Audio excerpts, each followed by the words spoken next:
Good morning! Magandang umaga po sa inyo lahat. May buntag kaninyong tanan. I'm former Press Secretary Mike Toledo from President Joseph Estrada's administration. Good morning. I'm former spokesperson Margaux Salcedo, also from President Joseph Estrada's administration. And we are the Spokes.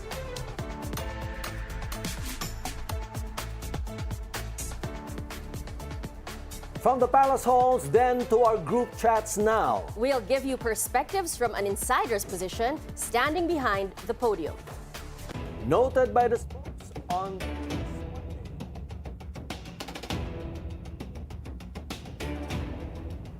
And noted by the Spokes on the first Monday of August, Senator Lauren Legarda denies the Ombudsman's allegation on the 10 billion solar franchise, which currently has reached preliminary investigation. Yes, Well- I remember she vehemently objected to this and said that she has been performing with integrity all these decades. And of course, you wouldn't want to have your name tainted. And reading up on it, it appears as if the only thing that connects her to this is the fact that she is the mother of Congressman Leandro Leviste, but no connection whatsoever with these corporations.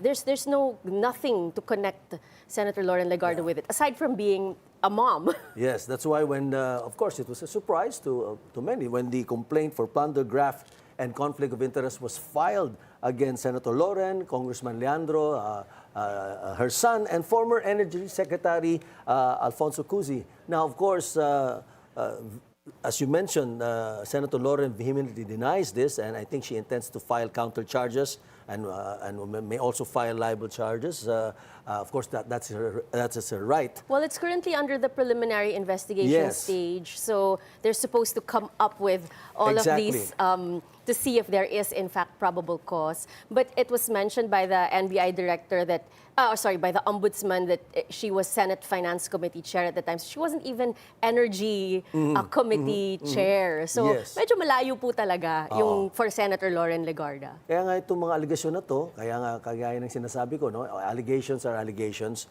but for as long as they are not proven, then there's no point. Kaya nga buti na lang at ang ating DOJ ay nagkaroon na ng bagong rule, no? Hindi lang just probable cause but certainty of conviction before they can actually file a case. Kaya antabayanan po natin, tingnan natin how this develops. Well, on Agenda Weekend, former Manila Mayor Lito Atienza recalled his experience in 2019 when he sat as House Committee Franchise Committee Chair. And he was talking about his personal allegations about some kind of meeting allegedly in a club in Makati, etc. But these are allegations. Of course, Senator Lauren Legarda invoked her position as Senate Finance Chair, and she has also vehemently denied all of these. Alam mo, it's Lito Atienza's word against, of course, Senator Lauren. And again, there was a statement to that effect, but we need to have some corroboration. No? Sa ngayon, wala pa naman. Kaya siguro, tama naman na tuloy-tuloy ang pag-iimbestiga at malaman natin talaga kung ano ang katotohanan.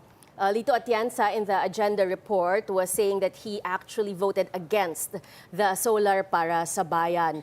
But it's very interesting, the levels of these solar companies. Yes. And, I think you would be the perfect person as a corporate lawyer to be able to explain this. So there's Solar Philippines, which is the corporation of Congressman Leandro Leviste.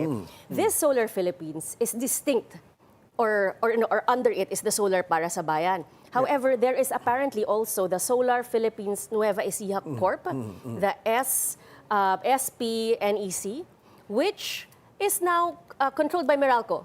Alam mo, ang ano dyan kasi, yung Solar ng Bayan, yan po yung kumpanya ni now Congressman Leandro Leviste, who by the way is a very brilliant young man. No? He came up with this idea about putting up solar companies and solar plants. And ang binigyan ng prangkisa is yung Solar ng Bayan. May isang kumpanya na dati rin, he was also part owner, yan yung tinatawag na SPNEC. No? Ito namang SPNEC ay walang franchise yan. At ito ay binenta sa Meralco Group na ngayon ay they're now operating the largest integrated solar and battery plant in the whole world. Kagaya nga na sinabi ko sa ating Pangulo nung siya bumisita sa inauguration ng solar plant last July 14, which happens to be the birthday also of Mr. MVP, ay sabi ko, there are only two things in outer space that you can see that are man-made. Isa po ang Great Wall of China, ang pangalawa po ang Terra Solar Project. And this will contribute so much to the extent that it can power more than 2 million homes. Kaya malaking bagay itong Terra Solar, no? Kaya while that is a very good development as far as our energy security is concerned, of course, yun nagkakaroon ng issue kasi nga daw yung solar ng bayan ay may prangkisa ngunit hindi natupad ang mga kondisyones ng prangkisa. Kaya ito po iniimbestigahan. Of course, it is also vehemently denied by Leandro Leviste. Kaya at the end of the day, kagaya ng sinasabi ko, may aligasyon ka, may aligasyon ng kabila, ang importante ay patunayan. At it should be studied with with a very objective mind and find out kung ano talagang totoo at kung may problema, ayusin. So let's just distinguish between the two. So yung Solar Philippines na naging solar, SP-NEC. Na nagbago na. Na naging MGen. Renewables na. MGen Renewables para hindi makagulo, hindi makonfuse ang tao. Yun po, yun yung kasama sa MVP group. Yes. Yes, okay. Tapos meron naman po din yung Solar Philippines na kasama naman yung Solar ng Bayan. Yan yung may prangkisa. Is the one that was awarded the franchise. Yes. Yan, okay. Yan. So, klaro po tayo dyan. Yes, para hindi malito ang tao. Mahirap na malito. Opo. Ayaw nating malito, Atienza. Okay po. Also noted by the speaking of Congressman Leandro Leviste, the NBI is set to issue a subpoena to Leviste and former Congressman Jing Paras for an alleged frame-up or honey trap on ES Ralph Recto and other officials. Naku, wala po akong alam sa ganyan. Kayo po ang ating tatanungin. Ikaw gusto ko, ano bang meaning ng honey trap? Entrapment. Tapos nakita niyo ba yung video? Dahil ba may Naghahanap ng honey. Naghahanap ng honey. So ang pagkaalam ko, kasi wala akong alam sa ganyan eh, yung honey trap, according to my research. Hindi ba kayo ka-text nung talent manager? Yung talent manager? Hindi naman. Patingin nga na cellphone nyo. Baka textmate nyo din si Congressman Marami akong talent manager, pero hindi siya. Anyway, yung honey trap apparently is like you now recruit beautiful young women and then you now entice somebody, whether it's government or in the private sector, to engage in something with these beautiful young women. At the same time, binibidyo na kayo siguro or whatever, and then extortion. Yan yata ang ibig sabihin ng honey trap, di ba? Kaya po sa mga gentlemen ngayon, marriage is a sacrament, it's a vocation, be true to your wives, wag po kayong mag-honey trap. Ang iisa lang po dapat ang inyong honey, yan po dapat si Mrs. Maging loyal po kayo para po walang mga entrapment operation sa inyo. Ano kaya ang pananaw mo? Magandang advice yan, no? Kaya nga sabi, di ba, in the family code, marriage is not a mere contract but an inviolable social institution. There you go. Ngunit, Margaux, sa tingin mo, kasi pareho kong kilala si Leandro. Kilala ko rin naman si Congressman Jing Paras, no? Parang talagang ako nagulat. I was really shocked to find out that these allegations surfaced because I find it difficult to believe that they will be involved in something like this.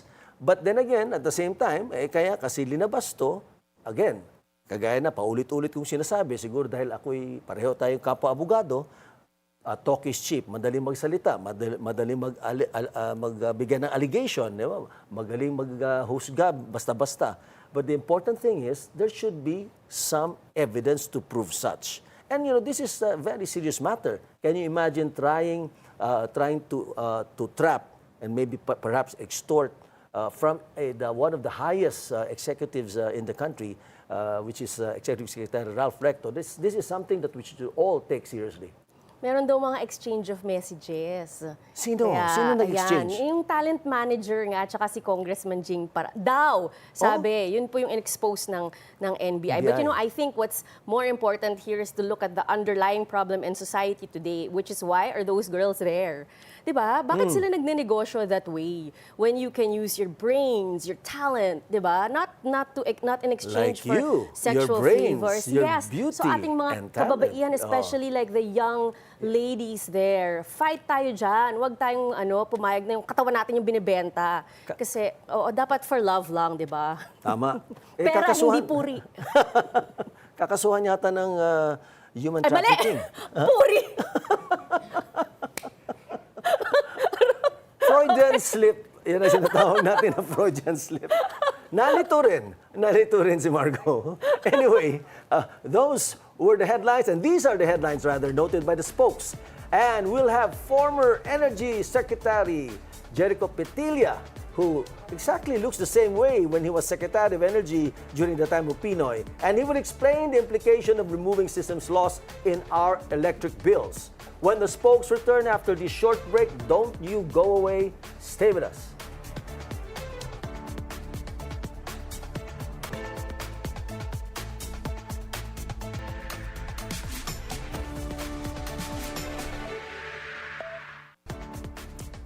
Welcome back. You're watching The Spokes. He has first-hand knowledge and experience on how electricity is generated, transmitted, distributed, and priced.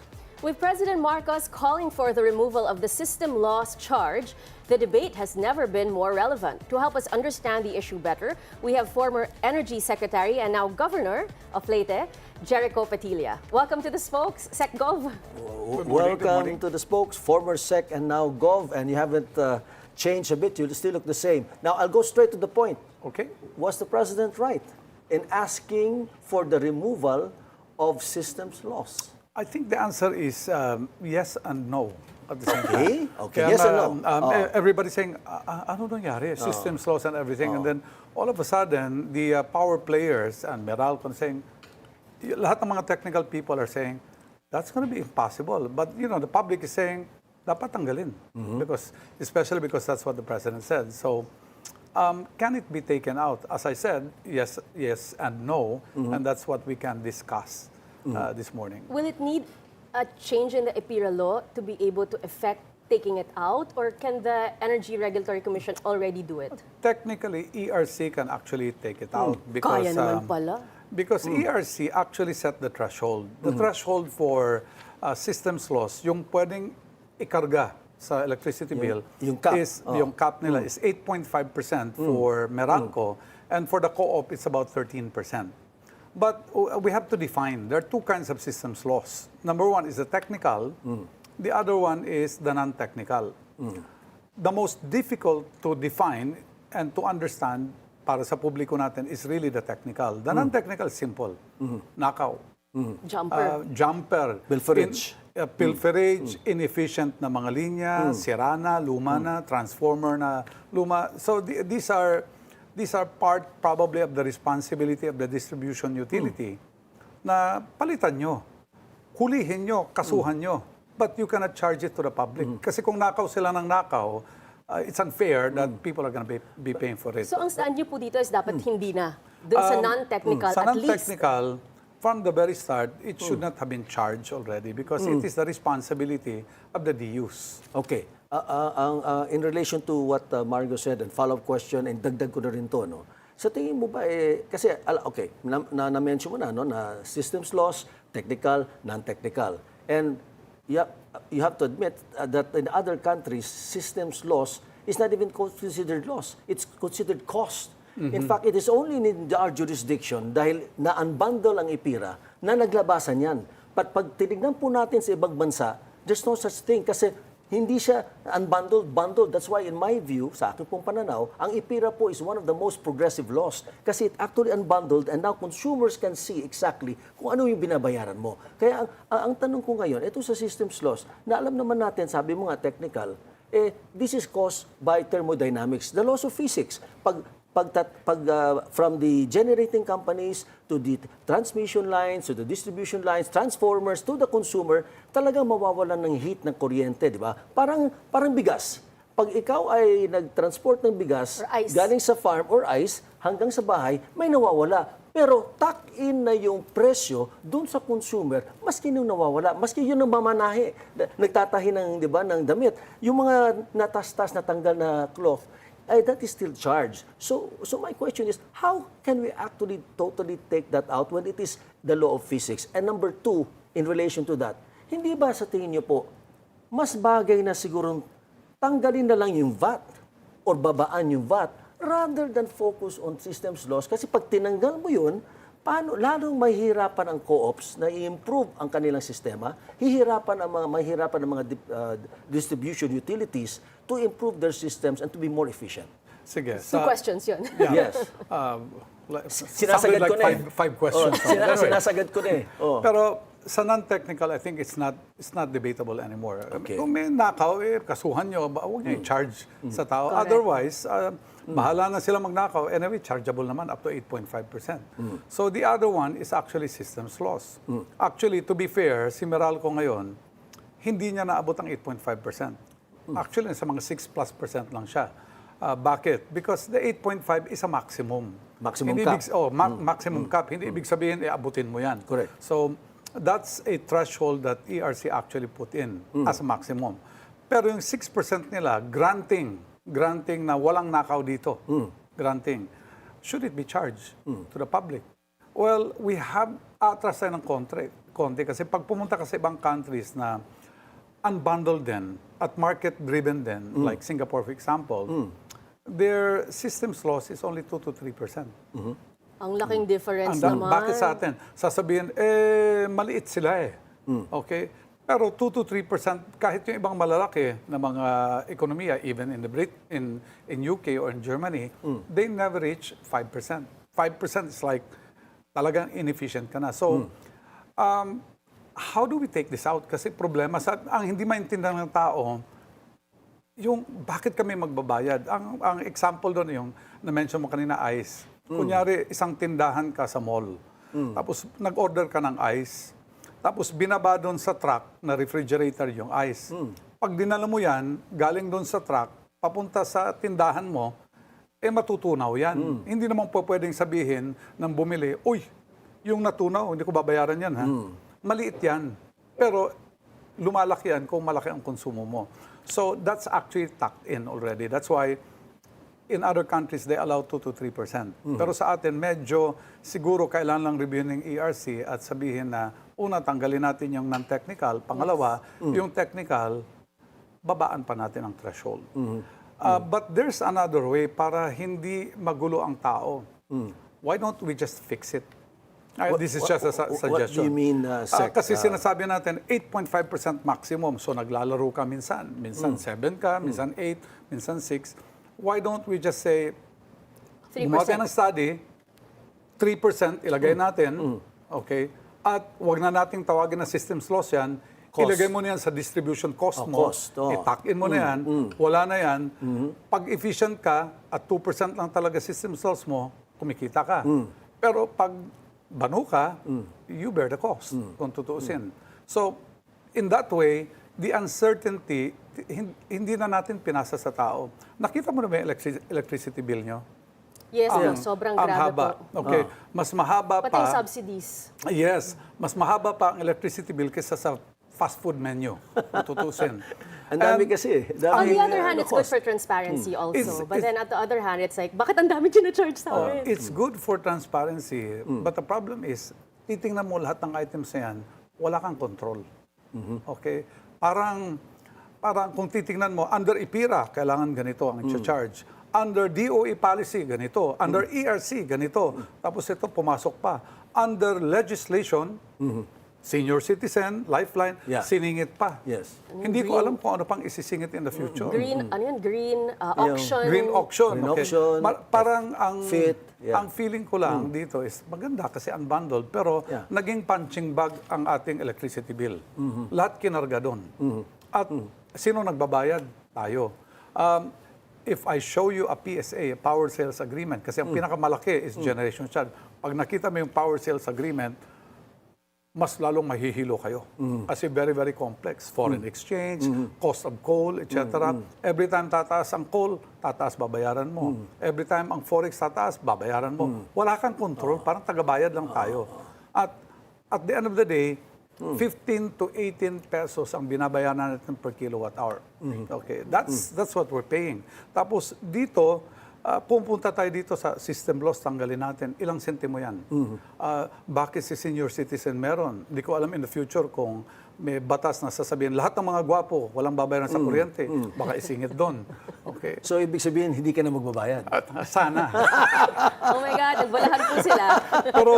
pero basically, nagiging parang I have nothing against subsidy for lifeline. Pero ang problema, ang lifeline, pag mababa 4-piece ka, wala kang babayaran. I agree, kasi mahirap yan.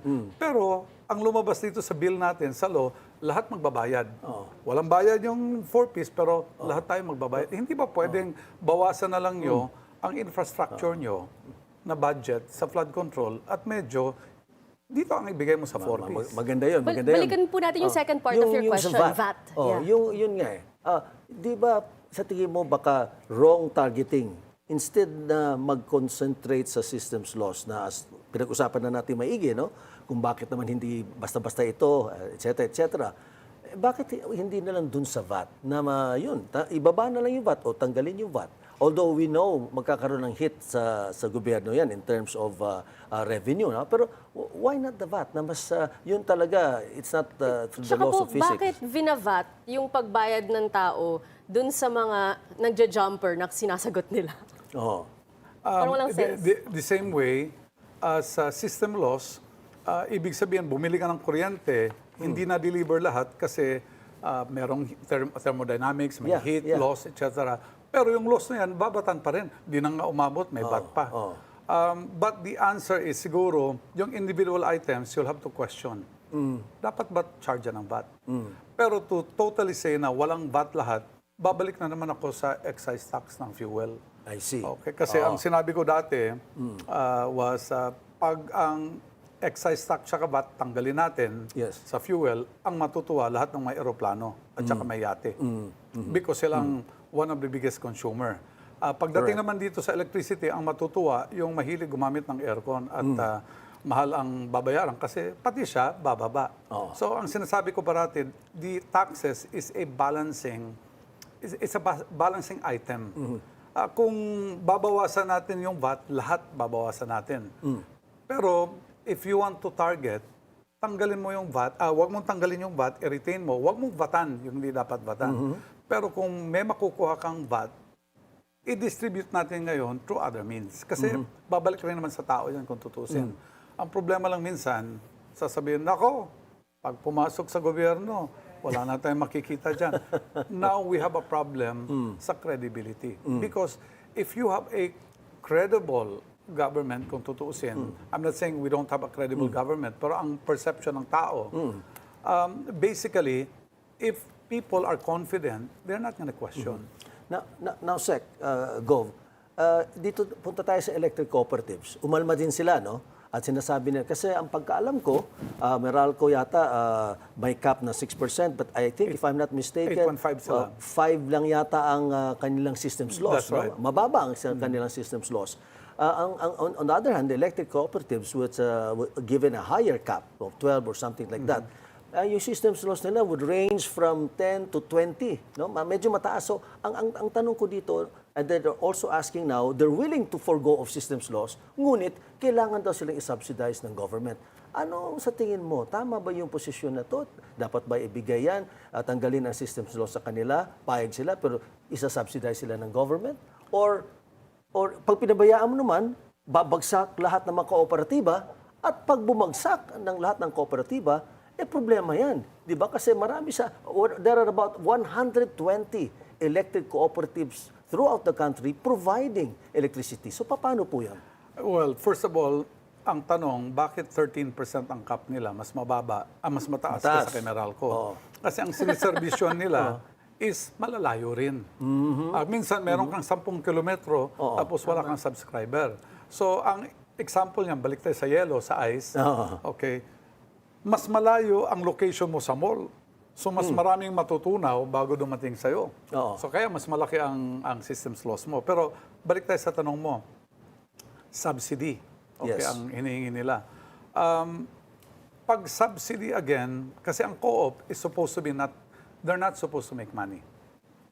Because they are co-op. In fact, pag titingnan mo ang mga desisyon ng ERC parati, pag merong kinita ang isang co-op, ibabalik sa tao. Si Meralco, hindi ganyan, ha? Sana. Pero basically, wala na kaming kinikita, tatanggalin pa to. Okay, paano kami mag-ooperate? Again, the systems loss is a known cost. Yes. Ang tanong lang dito, ganito, hindi mo ma-erase ang cost ng systems loss. Correct. It's a given. Correct. Okay? Kahit anong gawin mo, kahit magdasal tayo. Ang question lang dito is, saan mo ikakarga? Saan mo ikakarga? Yes. Sino magbabayad? Yung tao, yung co-op, yung generator, yung utility. Yeah. So, it's a matter of actually, you cannot avoid that.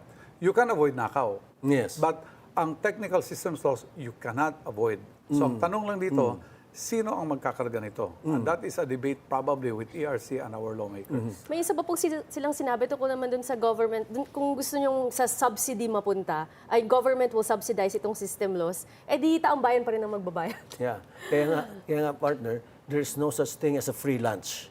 Somebody, somehow, will bear the cost. Tanggalin man yung system loss, pwede lang i-tuck in yan sa generation charge or tuck in somewhere. Itakin mo, it's still gonna be there. It's still gonna be there. Kaya dapat yung talaga maintindihan ng taong bayan. Hindi ito basta-basta lang mawawala into thin air. And I'm glad you clarified that, Secretary.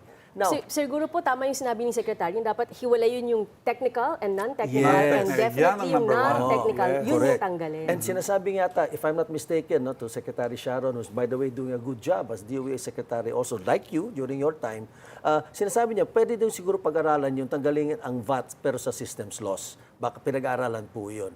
And just to add, when I was a practicing lawyer, nung ako po ay active na nagpa-practice noon, one of the cases that I handled was exactly, Meralco was one of my clients, mga pilferages and theft. Ang dami-dami. Yung mga jumper, big commercial establishment, wala pong hiya talaga naman, nagnanakaw. Malaking pabrika, yung malilit na bahay, medyo pagbibigyan mo pa siguro, no? Pero ang galing pag bibisita ang Meralco, mawawala yung mga jumper. Pag wala na yung mga Meralco, maglalagay na naman ng jumper. Pero Ibang walang klase. hiya din po yung pinapasa siya dun sa taong bayan na Yes, nagbabayad naman yes, dun sa correct, correct. mga Okay. honest Now, na tao. Okay, we have now our hanging question kasi kami dito sa The Spokes, mahilig kami sa mga suspense. Kaya ito. Napansin ko. If Congress opens EPIRA for amendment, what are the 3 changes you would recommend? But before you answer this, Governor Sec, the Spokes will return after this short break, so do not touch that clicker. Stay with us.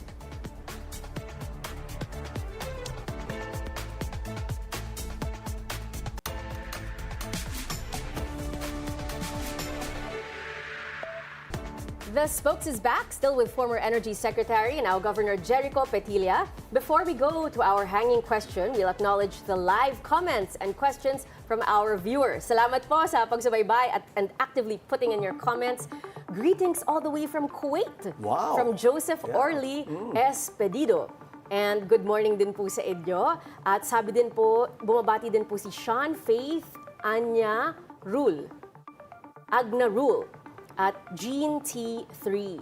Gene T3, the Terminator 3. Terminator 3. And meron pong comment from Purples and Roses. I am sorry, Attorney Toledo. Sorry daw po. Oh. There's no outcome of that solar project given to Leandro Leviste. He must be held accountable because he profited because became an instant billionaire from it. Quick response. Ang pinag-uusapan natin, iba nga Just to clarify, we clarified that na yung project ni Senator Congressman Leandro Leviste rather, yun yung solar ng bayan. Yun po yung binigyan ng prangkisa na ito po ay kine-question nga ng DOE na hindi natupad yung mga nakakondisyones sa prangkisa. Yung pong SPNEC, at maigi po siguro pumunta kayo po sa Gapan, Nueva Ecija. At makikita mo po doon ang pinakamalaking integrated solar battery system na magbibigay po ng kuryente to 2 million homes. So, yun po ang distinction para hindi po tayo malito. Thank you. Ang tawag po dun ay photovoltaic power station. Exactly. In Tapos Nueva may Ecija. battery storage pa na 4,500. Okay, meron din po tayong comment from MJ Arcelio Tupe. Naiintindihan ko yung system loss charges. Pero yung system loss na dahil sa inefficiency ng provider, dapat hindi bayaran ng taong bayan. And si Bong Sanchez, sabi po niya, hopefully we can remove it because it is a burden for Filipinos suffering from service provider inefficiency. Okay po.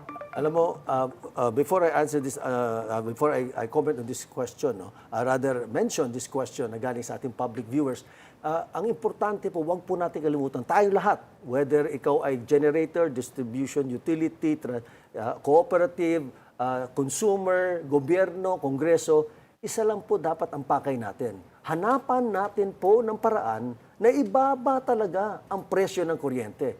And anything we can do, we should all cooperate to find for that solution. Huwag tayo po mag-away-away, huwag po tayo magturo-turo. Ang importante, magkaisa tayo at maghanap tayo po ng solusyon sa tulong din ng ating gobyerno. Now, ang tanong naman to galing kay Marshall P. Why is the government protecting the interests of power distributors and power utility firms instead of the public? Secretary? Sa akin ba yun? Sa'yo yun? Why? Why? Well, first of all, the power industry is very, very technical. Correct. Kaya nga ang taong bayan, hindi makadefense sa sarili niya kasi it's too technical. So kailangan natin ng DOE, kailangan ng ERC sa gobyerno. It is mainly to protect the public, but it is also to protect the power players. You need the power players, but you also have to protect the public. Siguro, the level of protection, doon nagtatalo. Kasi kung ako lang papipiliin, marami akong CSP, for example, competitive selection process, Yes. hindi maintindihan niya ng tao, pero it's meant to protect the public, kung tutuusin, para bumaba ang presyo ng kuryente. Marami pang ibang measures. Of course, yung ating mga ibang players, syempre, will not want to sacrifice their profit. Pero ang sinasabi ko, there can be a balance between the two. Correct. And tama yun, yung nag-comment kanina, the job of the government is to protect both, but Yes. mainly to protect the consumers. Tapos dun po, di ba sa may suggestion po si Attorney Mike na dapat magtulong-tulong tayo para ibaba yung cost. Ang dami ding subsidies kasi. Yung isa po dun sa mga Tama ka dun. subsidies is yung mga payers daw po na siguro yung middle income are covering the electricity cost for yung low income. Is that fair? Parang nahihirapan naman po masyado yung middle income earners po natin. Sinasubsidize yung Yes, it's a law. Kaya nga ang sinasabi ko, when appeal to the lawmakers, if you want certain sectors to benefit, wag naman yung taong bayan, tayong lahat magbayan yung consumers. Tama. Get it from the taxes that you have. Get it from your pondo, which is also galing sa tao. Yes. Kung tutuusin ang Parang taxes. double-double Pero na at po sa least, tao. hindi directly nanggagaling sa tao. Kasi every time, ang reklamo ng iba, you're punishing the young. You're punishing yung mga kumakayod. Quick comment lang before the next hanging question, partner, if you can ask that. Huwag po natin kalimutan na ang pinakamahal na kuryente ay walang kuryente. That's how simple it is. The most expensive electricity is having no electricity. Kaya po, kailangan protektahan ng consumers para naman sila kumita sa negosyo nila at magbayad ng buwis. But at the same time, kailangan din natin pong protektahan yung mga power producers at distributors and generators. Dahil pag hindi po sila nag-invest, wala na kuryente. Blackout na tayo. Remember the days, di ba? Nung panahon noon, in the early 80s, di ba? Na puro brownout, na talagang 5, 6, 12, 14-hour brownout. I don't think gusto natin po yun. So in relation to that, let's go back to our hanging question. If Congress opens EPIRA for amendment, what are the 3 changes you would recommend, sir? Oh, this is going to be controversial. That's what Bilyonaryo is for. We love that. We love controversy. And some sectors in the private sector will hate me for this. Pero to me, number one talaga, isang distribution utility should not own a power plant. Okay? Because you are getting pass-through yan eh. Okay? pag kumuha ka sa generator, ipapasa mo yan. So dapat hindi ikaw may-ari ng plantang pinagkukunan mo. Kasi sasabihin mo, uy, hindi ako kumikita, pastro lang. Pero doon pala sa planta, kumikita ka. Bakit lumusot to sa EPIRA? Ang EPIRA po ay pinag-aralan ng mabuti at pumasa to sa Kongreso, pumunta sa Senado. Bakit lumusot yung tinatawag nating cross ownership kung ito po ay hindi pabor sa consumer at pati na rin po sa gobyerno? You know, the EPIRA is a bit complex. Okay. When I was a secretary before, ang daming mga secretary sa ibang bansa. Tapos ayoko mag-participate sa discussion kasi mahal tayo. Pero during private dinner, lahat lumapit sa akin, how do you do it? Because, did what? Sila, puro subsidize. India, subsidize. Indonesia, subsidize. Thailand, Malaysia. Pero ang Pilipinas is market-driven. Correct. Because ayaw na nila mag-subsidize. So, ang gobyerno, paano nyo ginawa? Wala akong masagot. Ang sagot ko na lang, because it's complex, I think even our congressman did not understand this. Okay, a lot of them. Okay, even up to now, a lot of people, most of them, it's kind of difficult to understand the intricacies of EPIRA. So, ang sinabi ko na lang, I think we just passed it because we trusted the president when he said, pass this because this is good. So, balik tayo dito, bakit napasa to, kung tutuusin? I wasn't there. Pero I think they were copying other models in other countries. At yung ibang modelo nagsabi, a distribution utility can own 50% of the power plant. May cap din. Pero para sa akin, yes, for a start. That's why you need to review this. Because later on, the most market-driven is kung yung distribution utility hindi talaga may-ari ng power plant para walang conflict of interest. So that's number one. Okay. Number two, magagalit na naman sa akin to. Okay. We are now moving towards open access. Para sa hindi nakakaalam sa open access, pag ikaw ay kumukonsumo ng kuryente up to a certain level, hindi ka na kailangan dumaan sa Meralco or sa Co-op. Correct. Makikipag-negotiate ka na sa planta. Diretso. Pero ang planta, hindi rin sila hindi na kayang trabaho, pinasa nila sa retail electricity supplier. RES ang tawag dyan. Yes. So ang kausap mo ngayon, RES na. How much cheaper is it? It's about 1 peso cheaper. Pero sabi ko, bakit natin ililimit to sa malalaking kumpanya? So tama yan. Bago ako umalis noon, nagawa ako ng schedule na babaan to. Anong target ko? 0. Ibig sabihin, kayo sa bahay, pwede na kayong pumili, ayoko tong rest na to. Lilipat ako. Kasi mas mura siya. So, will that take out the transmission charge? No. Ang transmission tsaka distribution will remain. Pero yung generation, bababa ka na. Depende sa gamit mo. So, that's one. Pero, di ba okay na yan sa ERC? It's okay. It's already there. But the problem is, again, the distribution utility company are still allowed to become RES. Which is, para sa akin, I think that needs to be reviewed. Kasi kung distribution utility company ka, tapos yung isa hindi, sasabihin lang ng distribution utility, alam mo, kumuha ka sa akin. Pag nasirang linya, nandiyan ka agad kami, yung mga yan. Hindi mo alam kung pupunta ka agad. So, there's a certain bias kung tutusin. And siguro ang number 3, there has to be a guideline. And if it becomes a law, kung hindi kakayanin ng ERC kasi nahirapan sila, the terms of the PSA, Power Sales Agreement, will have to be really, really tight, and it has to favor the consumer. For example, sa mga Power Sales Agreement, kapag ang planta nag-down, kaya nasira ang planta. Mga outages. Outages, okay. Pag down niya, sasabihin ng planta, uy, Meralco, out ako ngayon. Sabi ni Meralco, saan ako kukuha ng power? Sabi niya, bahala ka muna sa buhay mo. Basta hindi ako makakasupply. So si Meralco naman, kukuha siya sa WSM, which is mas mataas. I wanted to ask you about that. Yeah, sa WSM. Mas mataas sa WSM. So anong gusto kong mangyari? Kung ako lang papipiliin, dapat merong strict guidelines on PSA. One example is, pag nag-down ka, ikaw ang maghanap ng kapalit na power. Huwag yung taong bayan. Kasi tayo nagsasuffer, hindi naman natin alam to eh. So, in that case, kung sirain na ang planta mo, baka gusto mong palitan na. Kasi ikaw pala nagre-replace eh. Pero kung allowed ako na ipasa doon sa inyo sa WSM, kahit luma na planta ko, okay lang. So, mafo-force ka mag-modernize. So, the EPIRA by itself is actually a good law. People want to copy us. Believe me. Paano nangyari yan? Believe me. They all want to copy us. A lot of them, a lot of the countries in Asia. In Europe, lahat sila market-driven na. Correct. So, dito gusto nila. And I think it's good. It just needs to be revisited. At kailangan yung individual items, kasi marami, i-examine ng gusto. How can it benefit the consumers? Rather than scrap natin, mag-subsidize tayo. Nako, balik ulit tayo sa brownout. Meron pong question from a tiny sushi. A tiny sushi? A tiny sushi. Okay. Tiny.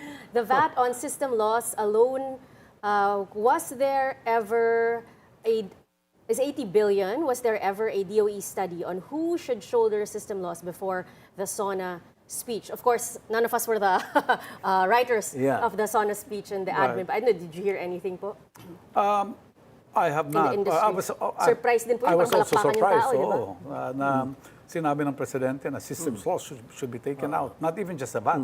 Because if you take out the system loss, wala na rin VAT. In the EPIRA po, is there anything on competition? Kasi bakit parang parating Meralco na lang yung tinitingnan natin? Kunyari po sa cellphone, di ba? Like meron tayong iba-ibang mga suppliers. Sana sa electricity din?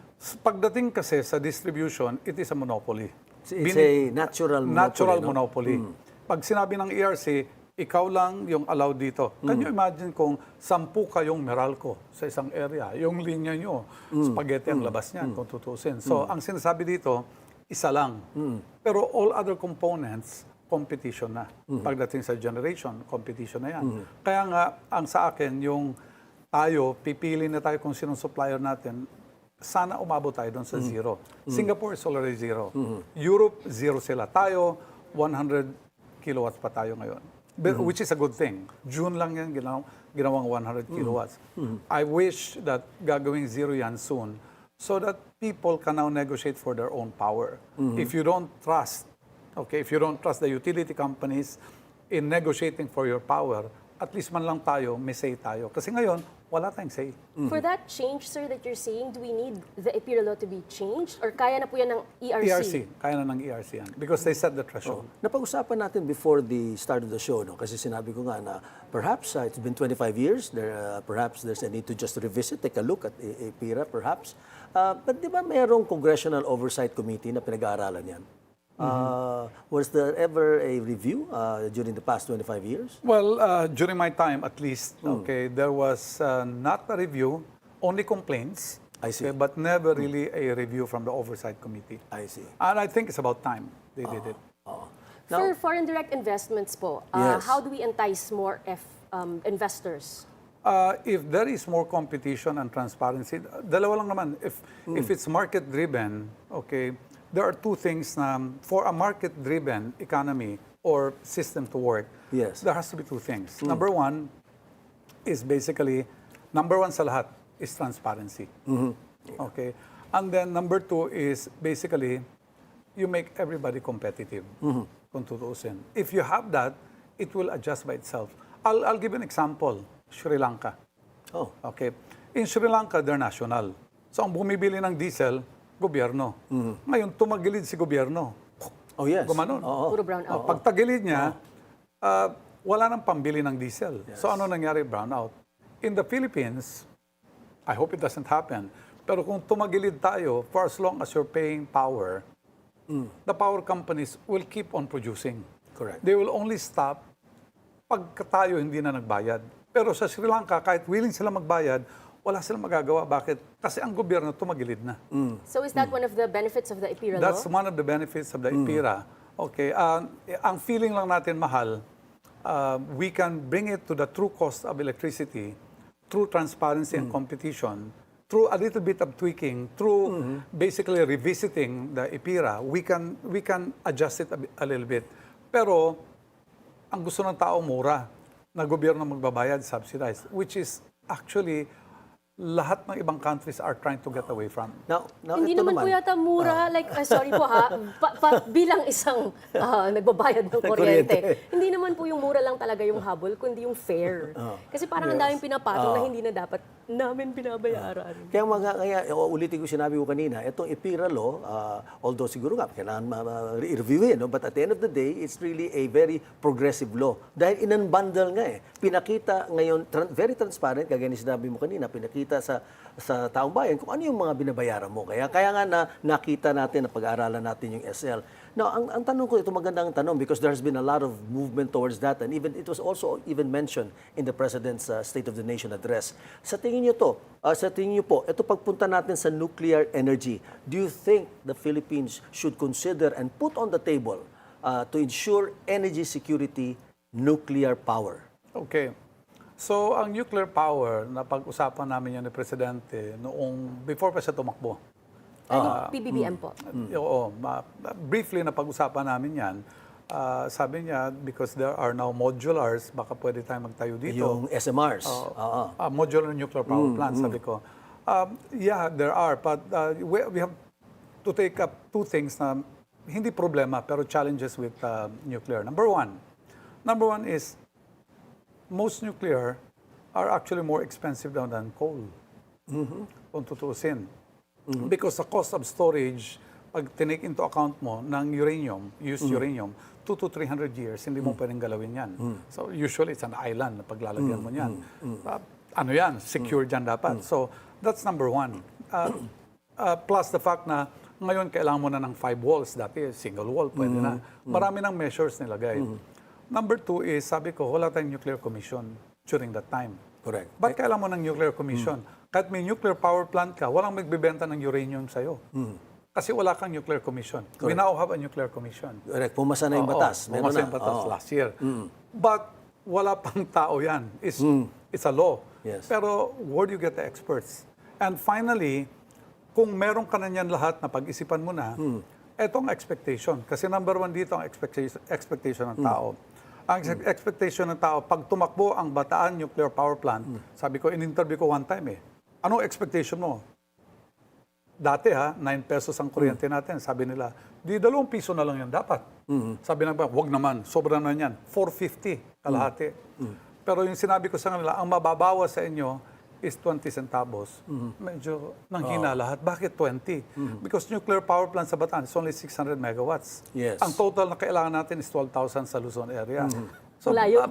kung mag-nuclear ka na lang, gusto mo ng effect, huwag mong pigilan sa 600. Mag 3,000 ka, mag 4,000 ka. But should we pursue it?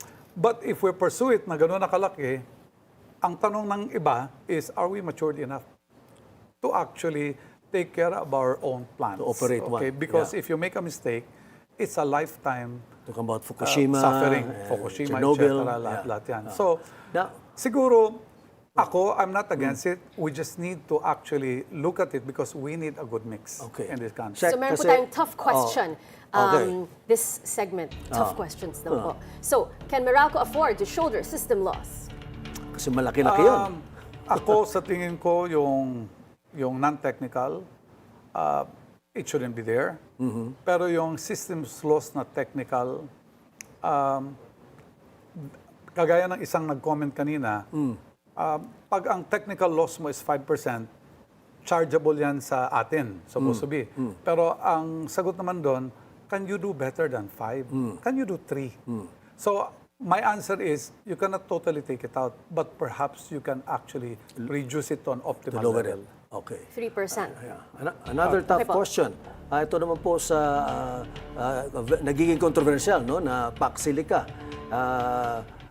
Your thoughts on the needs of PAC Silica that apparently they need something like 3 gigawatts per day. Itong pinag-uusapan sa mga inuman Tsaka sabi po ni Sec Garin na hindi daw kakayanin di ba? Parang pag inuman lahat ito ng usapan, sabi ko, ang sabi ng iba, sabi ko rin, di matutuloy yan. Bakit? Hindi pa nga nagsisimula, marami nang kumukontra. Paano matutuloy yan? Pero because we're now discussing power. Yes. In the PAC Silica, part of the discussion that they have is, given the fact na mahal ang kuryente natin, given the fact na taglang naghihirap tayo maghanap ng way to supply power in this country, Yes. if malaki ang need mo, it is already a given na hindi sila aasa sa atin. Ano ibig sabihin? They will come up with their own power plant. Hindi sila aasa. Kasi kung aasa ka, gagawa ka ng pack-chili ka, AI, tapos talagang electricity hungry, you cannot rely on the grid. You have to have your own grid. And that's their plan, to actually have their own power plant. Kasi AI really requires a lot of energy, a lot of power, and a lot of water. A lot of water as well. So it's going to be a self-contained. Yan ang plano nila. Okay. So in a nutshell, yes, no? Isa pack-sili ka po? You have to weigh it, pero you have to be also open-minded about what they have in mind, rather than kinoconceptualize pa lang, hinindian mo na. Tingnan mo muna, wala pa namang mangyayari Pero Tingnan sir, nyo muna anong terms katulad of po ng agreement. sabi nyo, in other words, kung gagawin po nila yung sarili nilang energy for pack-silica, baka po pwede. Well, it doesn't affect us. Kung ganyan ang gagawin nila. So, ang question na lang dyan, if they put up a nuclear power plant, will the government allow it? Correct. Kung coal, kasi ngayon, bawal ang coal, will they allow it? May moratorium tayo. So, meron na tayong, yun na ang mga fine details na pag-uusapan. Okay. But they will come up with their own power plant. Okay. It's been a very enriching conversation, electrifying conversation. Thank Electrifying you so is the much, term. GovSec. Yes. Thank you, former Energy Secretary Jericho Petilla. My pleasure. Cheaper electricity is not just about removing a line from your bill. It's building a system that is fair, efficient, and sustainable. Every peso saved by consumers must be matched by every reform that makes the power sector stronger. I'm former spokesperson Margaux Salcedo. And I'm former Press Secretary Mike Toledo. And we are the Spokes.